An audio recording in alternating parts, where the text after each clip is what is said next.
Hi everyone, I'm Mark and I'm the Disability Sport Wales officer at Monlife in Monmouthshire, and this is my daughter Cora, and we are playing another Boccia themed game of Through the Gates. So with Boccia, you can either throw it, kick it or use a ramp. So Cora's going to show you how to use the ramp. You ready, babe?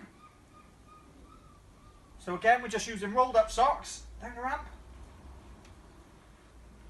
Oh, and we've just missed the target. Do you want to throw it this time or on the ramp again?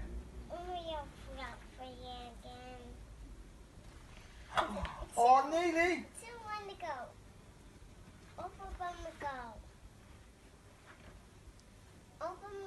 Yeah. Do you want another go? Do you want to throw? No, just... So I'm going to give you an example of kicking. So you can put it on the floor.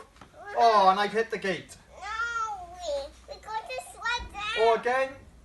That's it. Good girl. Or again, you can throw and try and get onto the target. Why don't you try something similar at home?